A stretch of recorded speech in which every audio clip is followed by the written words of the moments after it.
ओडिशार समस्त छात्र छात्री मानक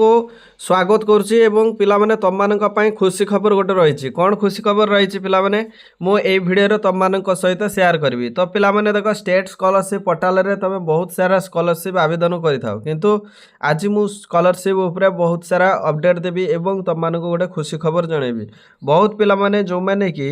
स्कॉलरशिप रो अपडेट टाइम टू टाइम पाई पारंती नाही तेणु ए वीडियो माध्यम रे तम माने जदी अन्य पिलामानंकु जदि शेयर करिवो ताहले निश्चित भाव में ए अपडेट टी सब पिलामाने पाई परिबे। तो पिलामाने देखो ओडिशा स्टेट स्कॉलरशिप तरफ गोटे अपडेट आसी एवं ए अपडेट टी कौन मु तुम मानक जनाऊँगी। देख पिलामाने ये स्कॉलरशिप देख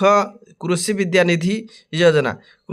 कृषि विद्यानिधि योजना माध्यम जो पिलामाने आवेदन करुँच तो तार आवेदन समय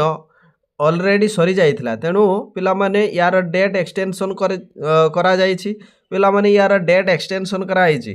तो यार डेट केते जाई रही 20 डिसेम्बर पर्यंत रही तो पिलामाने यार लास्ट डेट रही 20 डिसेम्बर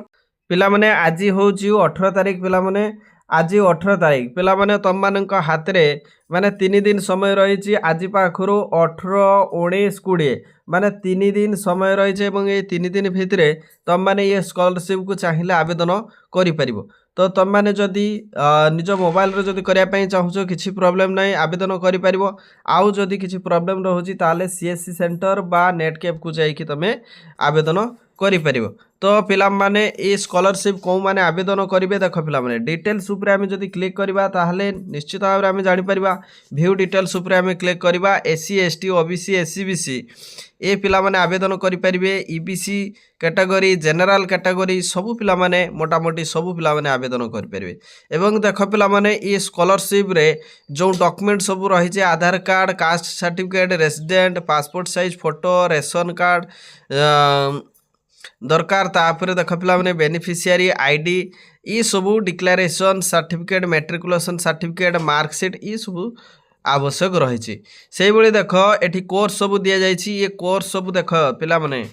कौन कौन कोर्स करते ये स्कॉलरशिप रे आवेदन करि परिबो पिला माने ठीक अच्छे कौन कोर्स जदि एग्रीकल्चर डिपार्टमेंट रे animal architecture Ayurvedic BSc technical professional bachelor of business bachelor of computer engineering BTech fishery ठीक अच्छे आईटीआई ये पिला माने जो माने कि nursing medical occupational therapy paramedical PhD pharmacy ये सब जदि करुथिबे पिला माने एमानंक पई ये स्कॉलरशिप रो अपडेट रही पिला माने 20 तारिख तुम मानक पाखरे 3 डेज टाइम रही तेणु तुम मैंने जदि आवेदन करिन ताले आवेदन करि परिबो। कैटेगरी कथा कहबा SC category ST category OBC SCBC general सबु पिला माने एठी आवेदन करि परिबे। संपूर्ण गाइडलाइन जानिया पई ए पीडीएफ रे क्लिक करिके डाउनलोड करिके तुम माने यार अपडेट जानि परिबो। पिला माने ये रिसेंट 2025-26 सेशन रो फ्रेश आवेदन चली पिला माने तेणु तुम माने आवेदन करि परिबो ठीक अच्छे। तो आशा करछि भिडियोटी निश्चित भाव में तुम मानक हेल्पफुल करिवो एई भली स्कॉलरशिप रो अपडेट पाया पई आम चैनल को सब्सक्राइब करि परिबो। आहुरी अनेक गुडे स्कॉलरशिप रही जो स्कॉलरशिप गुड़िक एबे भी आवेदन चली तुम मैंने जदि आवेदन करिन ताले आवेदन जल्दी जल्दी करिनियो ठीक अच्छे। Thank you so much thanks for watching this video thank you.